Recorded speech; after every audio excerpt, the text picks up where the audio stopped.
Cuando pensamos en garantizar un futuro a las nuevas generaciones, se hace inevitable pensar en la importancia de cuidar el planeta, en el impacto que ha tenido ese descuido de la mano del hombre en cuanto al cambio climático se refiere. De ahí la importancia de las energías renovables. Y precisamente eso es lo que hemos preparado para ustedes en este día, una entrega completa y total para conocer y aprender un poquito sobre las diferentes formas de energías renovables, la energía solar, la energía fotovoltaica, la energía eólica, la biomasa, y nos hemos hecho, la energía térmica, y nos hemos hecho acompañar de expertos, de entendidos en la materia, de cabezas en República Dominicana en torno a las energías renovables. Aquí están con nosotros el señor Carlos Janaris, presidente de Rensa Solar, además presidente de la Asociación de Empresas de Energías Renovables en el país. El señor Marcos Vergés, presidente de Megasol en el aspecto de energía solar térmica, el señor José Pereira, presidente de Jasper en el tema de energía eólica, y Georgie Nader en el área de biomasa. Nosotras nos sentimos sumamente honradas de que ustedes hayan sacado este momentito para tratar este tema que debe ser importante para la sociedad y al cual nosotros le damos también relevancia. Bienvenidos, gracias por estar aquí. ¿Con quién empezamos? Hablamos de la energía fotovoltaica, el señor Carlos Janaris, presidente de Rensa. La importancia de la energía solar, de los recursos que nos brinda la madre naturaleza para generar energía. Gracias, Soraya. Como saben, a partir de la ley que se aprobó en el año 2007, la ley 5707 de empuje, como quien dice, a la energía renovable, a partir de ahí ha habido un desarrollo y se ha comenzado a hablar mucho de las energías renovables en República Dominicana. A su vez, a la vez del desarrollo, ha entrado la política, como muy bien hablaban ustedes. Leonel Fernández le dio un empuje aprobando la ley de incentivos a las energías renovables, pero luego Danilo Medina la castró, quitando incentivos en el 2012, incentivos que no tenían sentido quitar porque, por ejemplo, para el autoconsumo, cuando alguien pone paneles solares en su empresa, si tú le estás dando un incentivo fiscal, le estás dando un incentivo fiscal en base a lo que esa persona invierte, ¿sí? Si esa persona, tú le das un incentivo fiscal en 3 años, por ejemplo, del 75% como era, el año 1 te va a coger un crédito de un 25, el segundo otro 25, el tercero otro 25, pero luego ya no coge más crédito. Al final, esa energía que deja de pagar ese señor se convierte en mayor competitividad para ese señor y en su empresa, pero no solo eso, sino que esa energía que antes era un gasto a nivel contable, a nivel de DGI, para que lo puedan entender, ya ahora pasa a ser un ingreso, con lo cual paga un 27%. Es decir, al final el Estado dominicano también recibe dinero por ahí.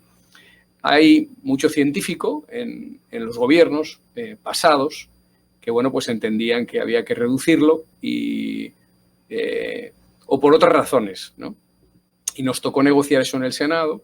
Al final, bueno, por lo menos Reinaldo Pared tuvo la fortaleza de ayudarnos a que no se quitara, sino que se redujera un 40%. Estoy hablando de autoconsumo, aunque se requiere más incentivo. Luis Abinader, en su programa de gobierno, puso bien claro que él, nada más llegar, iba a subir el incentivo al 75%, pues consideraba que era una ridiculez haberlo bajado. Todavía tenemos un año de gobierno. ¿Qué ha sido así? Todavía no se ha... No se ha subido a un 75%. Eso lo hemos hablado con el ministro, lo hemos hablado en la Comisión Nacional de Energía, lo hemos hablado en todos los sitios. Achacan a la pandemia, pero es que yo considero que cuanto más pandemia hay, más competitivo tú debes hacer que sean todas las empresas del país. Y no entendemos entonces cómo República Dominicana se queda atrás en ese sentido cuando otros tantos países le dan la relevancia y la importancia que tiene. Sin tener el insumo, como lo tenemos nosotros. Es decir, nosotros tenemos la suerte de que tenemos el petróleo que no tienen otros y lo tenemos los 12 meses del año.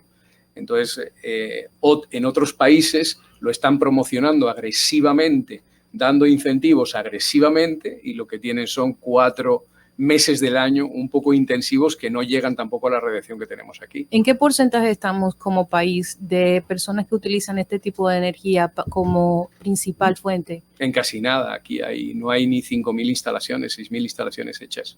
Es decir, nosotros en República Dominicana hoy habrá unos 140 megavatios instalados en techos para autoconsumo. Eso no es absolutamente nada. Desde el año 2007. Eso no es nada. Estamos hablando que aquí deberíamos de tener, vamos a decir una cosa, 140 megavatios en solar. No son 140 megavatios de inyección. Estamos hablando de que es un 20 y pico % solamente. Es decir, cuando hablan los gobiernos de que ya hemos llegado a un 18% de energías renovables, no hemos llegado ni siquiera a un 5,5% de energías renovables. Porque, como saben, cuando hay sequía, las hidroeléctricas automáticamente paran. Y es lo que está pasando ahora mismo con las hidroeléctricas. Aunque tengamos una potencia instalada de hidroeléctricas, no están generando, porque están cuidando para cultivo y para consumo humano. Entonces, quitando las hidroeléctricas, en realidad no tenemos ni un 5%. Hay intereses que no les interesa que las energías renovables entren.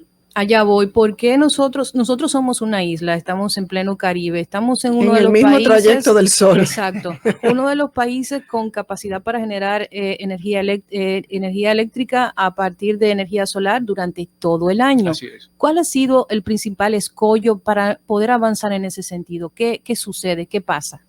Bueno, como todos los sectores, hay gente que siempre yo me pregunto cuando algo no funciona, ¿a quién le hace daño? ¿No? Pues nada, pregúntenselo ustedes a quién le hace daño. Es decir, cuanta más personas se pongan paneles solares en su casa, va a haber otros señores que pues van a dejar de vender energía. Saben que tenemos una energía carísima hoy en día en República Dominicana. En otros países del mundo se hubieran hecho manifestaciones en las calles solamente por eso. Y encima a veces no tenemos luz.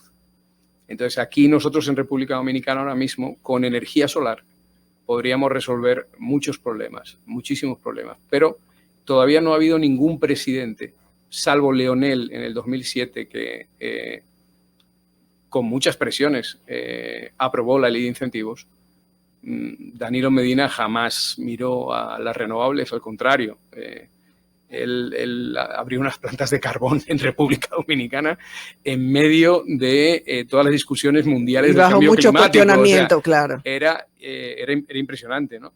Ahora esperemos, Luis dio indicios al llegar en un Tesla al Palacio, dio indicios de que eso iba a cambiar.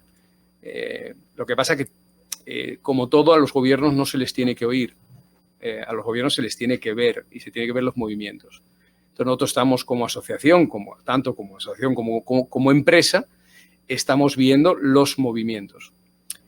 Estamos en pandemia, entonces los movimientos son muy lentos, ¿no? O se achacan a que estamos en pandemia porque son muy lentos. Pero lo que esperamos, bueno, pues en movilidad eléctrica, por ejemplo, ha habido un avance muy rápido, pero promovido por una empresa privada, no por el gobierno en sí, que además le abre una cancha a la energía solar, es decir, porque se está haciendo, como quien dice, alegalmente. Están vendiendo energía a los carros eléctricos para los cargadores, sin tener una concesión. Cuando, por ejemplo, José Pereira Córdoba, que está aquí, que tiene una concesión con Jasper, tiene ¿cuántos años? 14 años con esa concesión. Todavía no ha podido vender energía con su concesión. Eso es para la energía solar, para la energía eólica. Sí, para vender. O sea, para vender energía, la ley lo que dictamina es que tú tienes que tener una concesión. Y eso requiere de un trámite muy largo, muy costoso. Hoy en día se está vendiendo energía a los carros eléctricos sin tener ningún tipo de concesión, ni siquiera teniendo un contador. Entonces, eso le abre a las renovables, muy bien a la solar, de autoconsumo, porque si a la movilidad eléctrica se le va a permitir eso, también a cualquiera que tenga paneles solares se le tiene que permitir venderle de sus paneles solares al vecino de al lado energía que le sobre. Una de las principales críticas que tiene este tipo de energías es que el costo de inversión inicial es elevado para una gente que quizás le interese, pero no tiene el dinero para hacerlo. ¿Cómo andamos en ese sentido? ¿Cuáles son las opciones? Gente que nos está escuchando en este momento que dice, a mí me gustaría tener paneles solares en mi casa, sin embargo, ¿de cuánto tengo que disponer o cómo puedo hacer? ¿Existe algún incentivo, además del que ya conocemos, o facilidades para que la gente pueda meterse a la onda de generar electricidad a través de luz solar? Sí, claro. Mira, nosotros, de hecho, lo trabajamos eso durante muchos años con la Superintendencia de Bancos. Porque no eran polivalentes los paneles solares. Tú ibas a comprar un carro y resulta que te ibas con un carro nuevo sin poner ni siquiera inicial porque el vehículo en sí ya servía como garantía. Algo que se deprecia nada más salir. En cambio, un vehículo, un panel solar que te está produciendo energía del primer día, te está produciendo dinero el primer día, solamente era polivalente un 20%. Logramos que fuera un 80%. Le pusimos paneles solares a los bancos para que ellos vieran in situ cómo funcionaban, que eran seguros, que podían entrar en ese negocio.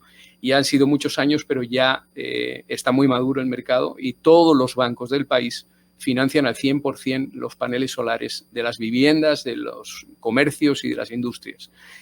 Y te ponen a pagar mensualmente lo que tú te estás ahorrando. Es decir, al final, a veces hasta menos, alargando un poquito más el préstamo. A veces tú, simplemente pagando menos de lo que tú pagabas antes, estás pagando unos paneles solares que dentro de 5 años pues ya no vas a tenerle que pagar a nadie. Cualquier empresa puede hacerlo, o sea, cualquier persona que quiera hacer un préstamo va a ese banco, y le van a financiar completamente el proyecto que quiera establecer para... Efectivamente. Eso es un excelente. Sí. Efectivamente. Lo que pasa es que la gente no lo sabe. En cuanto al pacto, en cuanto a la energía eólica, usted iba a apuntar algo sobre este tema. Sería bueno que tú también converse algo acerca de las restricciones para instalar los paneles solares que están poniendo las sedes. Sí, bueno, uno de los dolientes, aparte de los generadores, ¿verdad? Son las sedes, pero es que me parece una estupidez. En un estado es como que en una familia un hijo sea el importante. En una familia lo importante es la familia. Entonces, en un estado lo importante es el interés del estado. Y el interés del estado es un todo, no son las distribuidoras. Las distribuidoras, todo director de una distribuidora llega a la distribuidora para luego acabar el año diciendo que facturó y cobró más dinero que el año pasado. Y ese no es el hecho de una distribuidora. Una distribuidora no está para ganar dinero. Una distribuidora está para satisfacer y hacer feliz a la gente. El Estado está para dar mayor calidad de vida a todos los conciudadanos. ¿De qué me sirve a mí, a José Pereira, en su empresa, machacarlo con una factura de 300.000 pesos mensuales si no puede pagar ya, no va a poder pagar ni la nómina? Más se va a tener que pagar el 1% de anticipo de impuestos sobre la renta, más. Al final José Pereira va a decir, bueno, yo al final prefiero cerrar la empresa y emplearme en algún sitio ejecutivo o, no sé, largarme del país. Si queremos atraer inversiones y queremos competir a nivel de Latinoamérica, no vamos a competir con China, pero a nivel de Latinoamérica, lo que nosotros tenemos que hacer es hacer competitivo al que genera empleo. Los dos ítems más importantes son, 1, la energía, 2, la empleomanía. No podemos tener una mano de obra barata, sino tenemos que tener una mano de obra cualificada. Es preferible que tú no pagues energía porque te lo ahorras por los paneles y una parte de lo que te ahorras, tú formar a personas y pagar mejor a los empleados, porque al final esos empleados son un ente de consumo, es una persona que va a pagar ITEVI en la calle con ese dinero. ¿Sí? No van a ahorrar, lo van a gastar. Y eso es lo que mueve la economía y mueve los negocios. Cuanto más bajos sean los salarios en República Dominicana, y fíjate que estamos hablando de energía, estamos hablando de salarios, sí.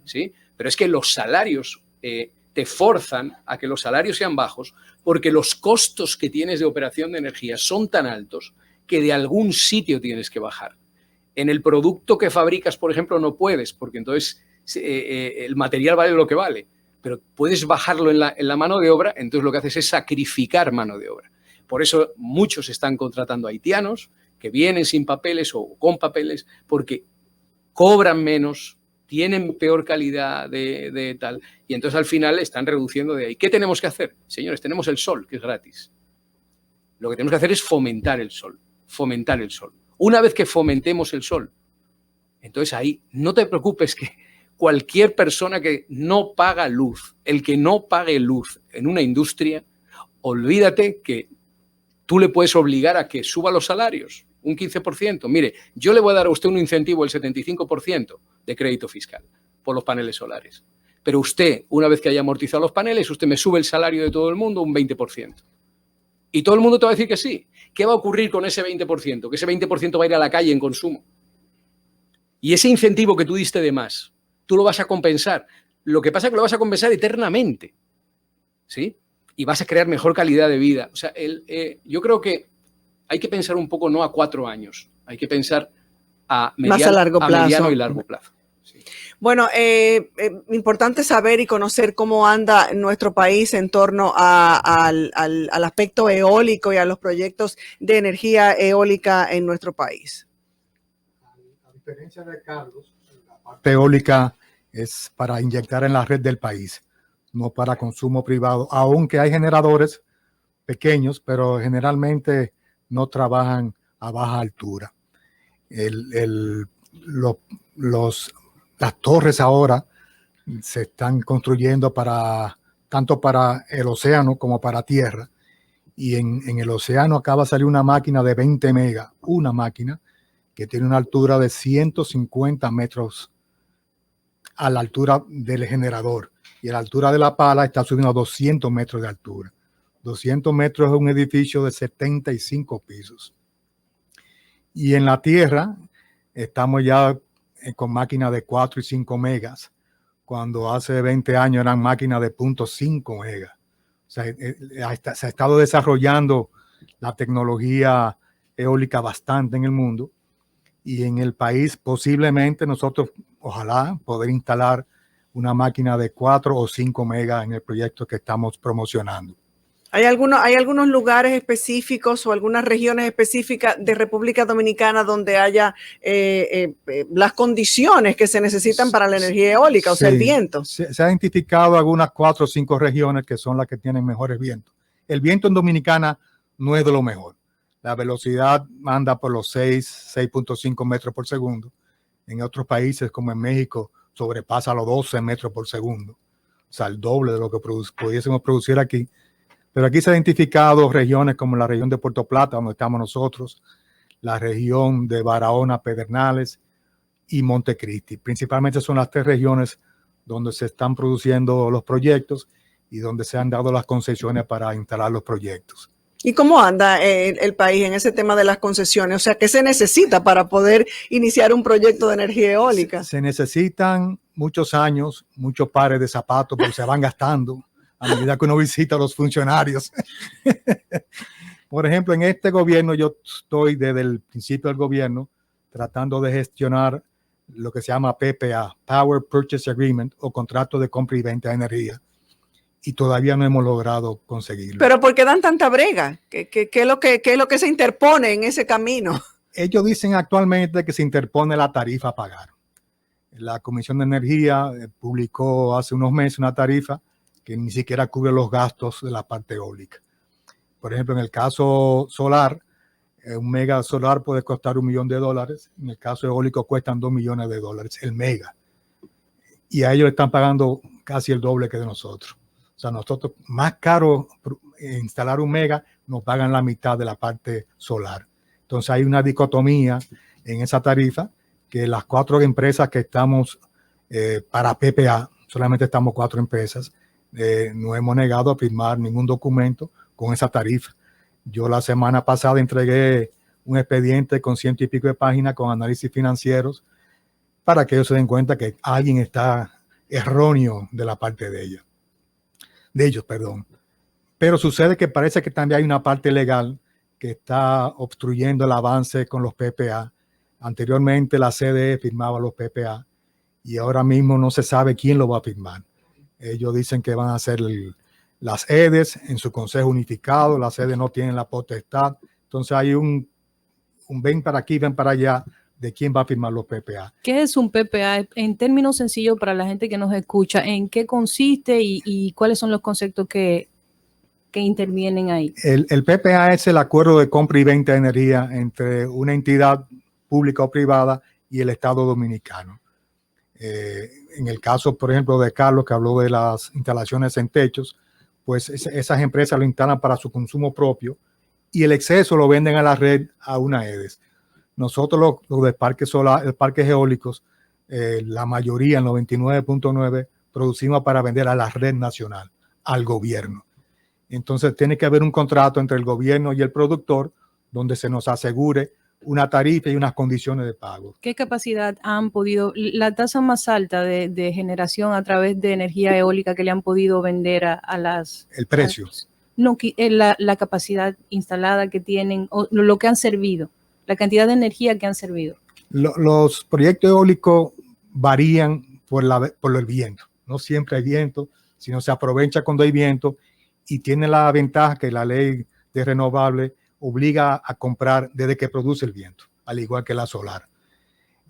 Según los informes de la superintendencia, la parte eólica no llega al 2% de la producción nacional. En ese caso, la primera tarifa eólica fue una tarifa bastante razonable, donde se construyeron todos los parques eólicos que se hicieron en el país. La segunda ola, que somos nosotros, no hemos logrado definir una tarifa en el PPA para que nos puedan comprar. Y si no hay rentabilidad, los bancos no financian, porque los bancos se cobran de lo que uno produce y lo que le pagan a uno. Entonces, si el proyecto mío no es viable financieramente, ¿cómo yo le pago al banco? ¿Cómo el banco se cobra?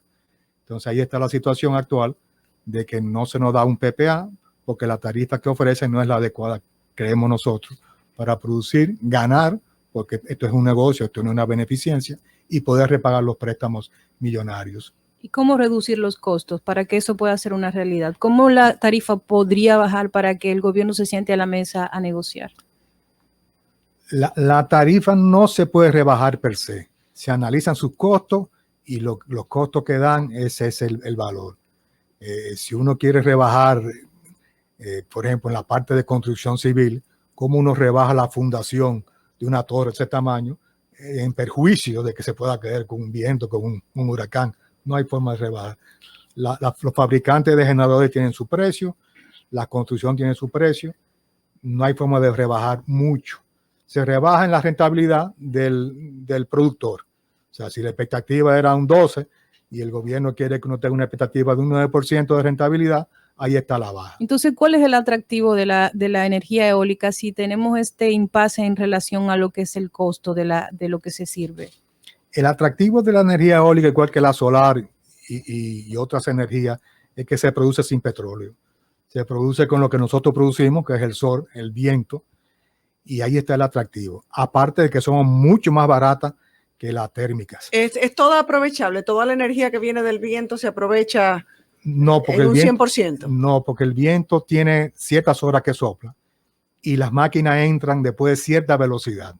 Si no llega a una velocidad determinada, las máquinas no comienzan a girar, no comienzan el generador a producir. Hay un tema muy importante para incluirte ahí, que tanto la energía eólica como la solar son energías que cuando José Pereira venda esa energía, la va a vender siempre a un precio toda la vida útil de su concesión, cosa que no pasa con el gas natural, cosa que no va a pasar con el fuel oil, cosa que no pasa con el carbón.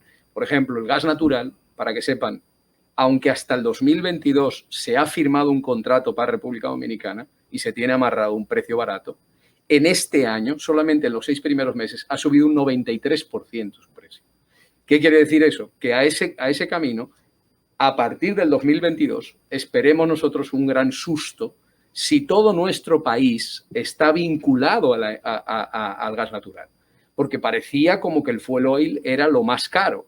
Después parecía que arreglándolo con el gas natural. En realidad, las energías renovables son lo que nos da una estabilidad de precio, porque tú no tienes que, el insumo es gratuito y tú no tienes que erogar divisas para ello. Abordando el tema tan importante, tan relevante y que debería tener también más importancia o dársele la importancia desde el gobierno, desde las autoridades, a algo que repercute directamente sobre el planeta, sobre los bolsillos de la gente, del propio Estado, y uno a veces no entiende por qué este tipo de cosas no caminan. Y sobre la inversión inteligente y eficiente de los fondos públicos. Así es, así es. Vamos a conversar también con Georgie Nader, que está aquí de presidente de Dominican Energy Crops, y vamos a hablar de biomasa. ¿Cuál es la importancia de la biomasa y cuál es la fuente de energía en este sentido? Claro que sí. Buenas tardes, Soraya. Muchas gracias por la invitación. Hola, Olga, y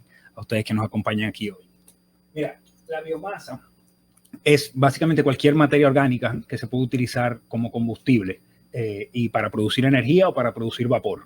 Entonces, en el caso de nosotros tenemos una compañía de inversiones que se llama Nader Enterprises y nos identificamos alrededor del 2012, 2014.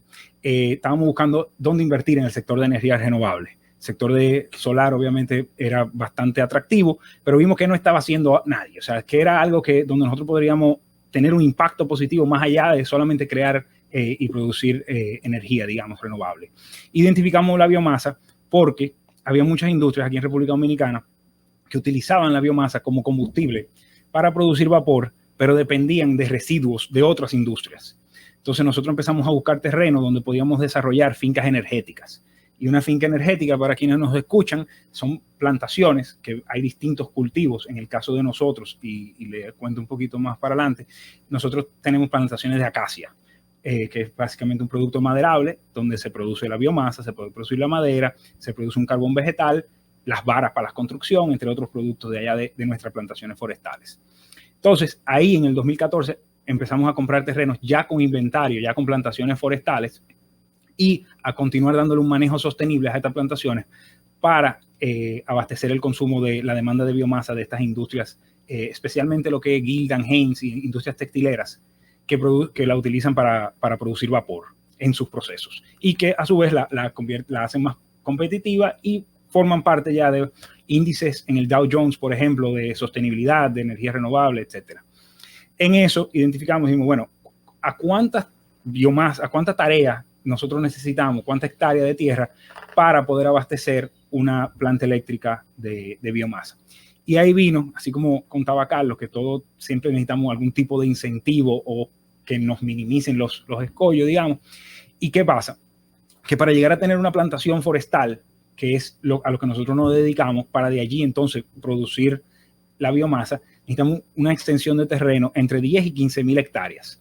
Pero para sembrar e invertir esa cantidad de recursos, que es más, obviamente mucho más de lo que nosotros invertimos hoy en día, hoy nosotros tenemos como entre 1.500 y 2.000 bajo gestión, ya se requiere de lo que es una ley forestal que, gracias a Dios, pasó el Congreso, tenía más de 20 años en el Congreso por pasar, la ley sectorial forestal, eso fue en el 2018, y hoy estamos esperando que pase el reglamento forestal. Y no tanto hablo de incentivos fiscales ni nada de ese estilo, pero más de que exista seguridad jurídica y menos controversia, menos facilidad de que hoy hay un ministro de Medio Ambiente que lo apoya y mañana hay otro que no lo apoya. Claro. O sea, en el 2014, por ejemplo, nosotros acabamos de comprar la finca y a los 2 o 3 meses hicieron una veda al aprovechamiento forestal. Imagínate a alguien que acaba de invertir en el sector, que haya pasado todo esto, haya hecho todas las inversiones, los bancos y todo el mundo, y de repente no puede producir. Gente que sembró su propia tierra y que cuenta con todos sus permisos. Entonces, básicamente ahí ya nos empezamos a involucrarnos más con la Cámara Forestal. Hoy en día yo la presido con ese fin, con el fin de impulsar las inversiones en el sector forestal y mostrarle al público cuáles son las bondades de este sector y de las energías renovables a partir de la biomasa y el potencial que tiene. Nosotros decimos, por ejemplo, en el caso de la energía solar, la biomasa es el mejor almacenamiento y el más barato de la energía solar. O sea que tiene ventaja sobre... No es que tiene ventaja, porque todo se diversifica y se complementan, pero las baterías cuestan muchísimo dinero para la energía solar. O sea, digamos, si hay una limitante que no es el mercado, es el tema de la batería. Entonces, pero es como no como un relajo, pero porque es cierto. O sea, al final del día la biomasa proviene del sol. Y casualmente hoy, te lo iba a decir ahorita, yo estaba desayunando con un amigo que es productor de energía renovable en Europa, en Ámsterdam específicamente, y me estaba diciendo que él no entiende cómo es que aquí la energía solar no ha tenido más boom del que ya ha tenido. Ellos producen 700 horas al año, una cosa así. Y aquí son como 2.000 y tanto como de realmente. O sea, nosotros tenemos 5 veces más capacidad de producir energía solar en la República Dominicana que allá. En países donde el clima no lo lleva en contra. Exacto. Entonces, ese círculo vicioso que mencionaba Carlos anterior, es muy fácil convertirlo en un círculo virtuoso. Y más ahora, cuando uno se pone a ver en cuánto están los fletes de China. O sea, esta es la oportunidad de que en este país haya una transición y una diversificación de la matriz energética a las renovables. Nosotros, en el caso de la biomasa, fíjate lo que yo te decía, bueno, desde que se produce un chin de energía renovable se inyecta al sistema. La biomasa la puede ir inyectando a medida que la va necesitando. Y de ahí sale una propuesta que nosotros hicimos para no tomar mucho tiempo en el tema de Punta Catalina. ¿Qué pasa? Lo único que nosotros dijimos fue en su momento, vamos a contratar los estudios y la factibilidad técnica, financiera, económica, ambiental, social, de sembrar terrenos del Estado que no están siendo utilizados hoy. Ya imagínense por ahí cuánto terreno hay y cuánto empleo se pueden crear en sitios rurales para sembrar biomasa para abastecer un porcentaje. Lo que los estudios indiquen, y tenemos organismos multinacionales y multilaterales que están dispuestos a financiar estos estudios, indiquen que se le puede alimentar a la planta eléctrica Punta Catalina un 2%, por decir algo, que se sustituya del carbón que importan hoy en día a biomasa de la República Dominicana. Son algunas 200.000 toneladas al año y se requieren una 10 a 15.000 hectáreas. Una hectárea puede crear entre 3 y 5 empleos al año. O sea, en espacios rurales. Reducción de divisas, reducción de emisiones de dióxido de carbono. O sea, es un círculo virtuoso, digamos. De ventaja, de beneficios. Claro, sí. En todas las partes. Pero siempre llegamos a un punto donde, bueno, la cosa no fluye. Y lo mismo que le pasa a él, me pasa a mí. Es increíble. A todo el que queremos desarrollarnos y hacer negocios aquí, siempre pasa algo. 2 preguntas me surgen. Primero, ¿cómo es el manejo de los terrenos que se utilizan para sembrar con fines de biomasa? Si eso tiene algún impacto en lo que tiene que ver con el medio ambiente, cómo se manejan esas cosas. Y segundo, ¿cómo andan los permisos en relación a tú querer incursionar en el tema de producción de biomasa?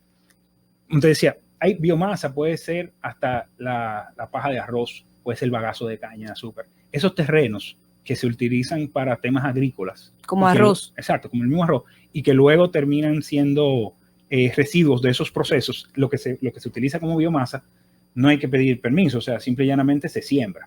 Cuando son temas forestales, lo cual, o sea, este país tiene más de un 60% de vocación forestal, entonces hay que pedir un permiso después que uno siembra para poder aprovecharlo. Entonces eso desincentiva mucho. O sea, aquí existía antes un permiso que se llamaba derecho a plantación con derecho a corte, antes. Ya desde que yo sembré yo tengo que poder aprovechar. Entonces, ¿qué pasa? Ahí pasa como esto de la ley de la consecuencia no deseada. ¿Qué pasa? Que lo complican tanto para poder aprovechar su plantación que la gente le prende fuego. Que la gente, para poder cambiar el cultivo. O sea, entonces, ¿qué es lo que está absorbiendo CO2? Porque la biomasa es neutra en cuanto a las emisiones de CO2. Pero mientras tanto, mientras va creciendo, la va absorbiendo. Digo que es neutra porque cuando se aprovecha, obviamente emite un humo. Obviamente hay tecnologías que ayudan a reducir eso, pero vamos a decir que es neutra para no entrar en una discusión muy técnica. Entonces, hay que incentivar esto. La forma de que el país se siembre entero es incentivando a la siembra, incentivando al aprovechamiento sostenible. Entonces, ¿qué nosotros hacemos? Por ejemplo, el bosque crece, por decir algo, 1.000 toneladas al año. Se aprovechan exactamente 1.000. O sea, para que siempre esté creciendo lo mismo que se esté aprovechando, y de eso se trata de la sostenibilidad, de que el uso de los recursos por parte de nosotros hoy no afecte el uso de esos mismos recursos mañana. Entonces, todo lo que es energía renovable, aquí deberían no dar un 75%, darle un 100%, porque ahora mismo no existe. O sea, ¿qué se está perdiendo? Si no incentivo eso a través de un impuesto o de alguna forma para que la gente lo haga, no estamos recibiendo el beneficio de ninguna otra forma. Así es. Si hablamos también de energía renovable, tenemos que tocar el punto de energía solar térmica. Marcos Vergés de Megasol nos podría explicar un poquito sobre todo qué es la energía solar térmica y cómo aprovecharla. Cuando uno piensa en energía solar o en calentadores solares, siempre se recuerda desde que uno es muchacho que dice, apaga el calentador, que eso consume mucho. Así es. Correcto, así mismo es un placer poder compartir este conversatorio con estos genios de la energía renovable, estos expertos de energía renovable. A principios del siglo XX, en Europa se desarrolla y empieza lo que es la energía solar térmica. La energía solar térmica o energía termosolar no es más que el calentamiento de agua a través de la energía solar. Energía solar que genera el sol, como su nombre lo dice, el cual puede venir rayos infrarrojos o rayos ultravioleta. Cuando se da inicio a la primera generación de calentadores de agua, trabajaban en ese entonces con los rayos infrarrojos del sol, el cual daba el inconveniente o daba el hándicap de que cuando el día estaba nublado o estaba lloviendo, lamentablemente no generaban agua caliente. Y eso iba desarrollando una mala impresión de todo aquel que tenía calentador de agua solar, porque la recibía a veces dependiendo de las condiciones ya eso ha cambiado. climatológicas. Sí, ya eso ha cambiado drásticamente, sobre todo en los países del norte de Europa, en los países nórdicos, donde la radiación solar es muy pobre, y ya en esta tercera generación se puede producir agua caliente con los rayos ultravioleta del sol. Ya o sea que aunque no haya sol y el día esté nublado, como quiera yo tengo mi agua aunque caliente. Aunque tengamos el día nublado, estamos generando agua caliente. Es el por qué compramos espejuelos con protección de rayo UV. Es la razón que vamos a la playa en día nublado y llegamos con la piel quemada. Es la razón de protectores solares, sean para rayo UV, y son esos rayos UV, como dicen los científicos europeos, es el rayo de energía. Es el rayo que activa el nitrito de aluminio, el cual a su vez calienta el agua, y ya podemos generar agua caliente bajo cualquier condición climatológica. Esa ley 5707 también se aplica a este aspecto de la energía solar, la térmica. ¿Hay financiamiento para estos calentadores? Se aplica en un 100% y también fuimos víctimas de la rebaja del 70 al 40%, porque teníamos muchos proyectos y muchas instituciones muy entusiasmadas con el tema. Nos ha costado mucho trabajo poder enseñar y que las personas entiendan. Y un calentador solar no va solamente a una casa, va a una industria, va a un hotel, va a un hostal, va a una clínica, va a un apartahotel. Donde quiera que se genera agua caliente para consumo humano, ahí están los calentadores. A nivel de familiar, agua a nivel industrial. De todos los tipos de necesidades de calentamiento de agua. Lamentablemente, el nivel ferretero ha llenado el mercado de calentadores asiáticos de pésima calidad. Lo mismo, o sea, chino. Bueno, sí. Coronavirus. Y eso lo comentaba yo con el señor Carlos Anaris, que también están sufriendo eso con los paneles solares fotovoltaicos, y debe de haber un organismo. O sea, menor calidad, menor precio, pero no tendrá el mismo rendimiento. Ni el mismo rendimiento, ni la misma vida útil, y eso afecta el mercado, porque entonces cuando alguien adquiere un calentador de eso, dice que los calentadores solares no sirven o que los paneles solares no sirven. Y debe de haber un organismo regulador donde vigile la calidad de lo que entra. Esa sería la Comisión Nacional de Energía en República Dominicana, que abarca todos estos sectores, la eólica, la voltaica, la térmica. Bueno, en este momento el Ministerio de Energía debería decir quién debe ser el departamento de qué.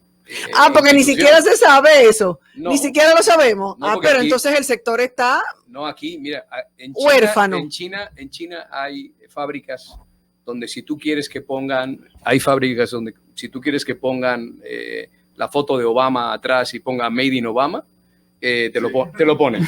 Cuando literal. A una feria nos dijeron que el precio dependía del sticker de la marca. Sí, así es. ¿Cuándo vamos por el Palacio entonces?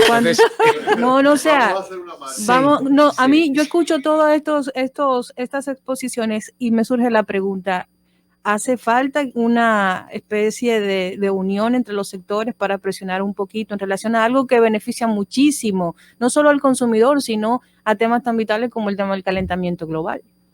Sí, así es. Yo creo que como todo en la vida, perdona Marco y te paso la palabra, yo creo que todo, en la vida todo viene desde arriba. Es decir, en una familia, por ejemplo, Soraya en su casa es la que manda. Y entonces lo que digas... ¿Cómo tú lo sabes? Porque en la mía manda Lisa. Señores, yo creo definitivamente este es un tema que ya teníamos ese temor de que en este tiempo, en una hora, no íbamos a poder abarcar tanto que hay que hablar de la energía, de energías renovables. Creo que vamos a hacer una segunda parte para poder continuar.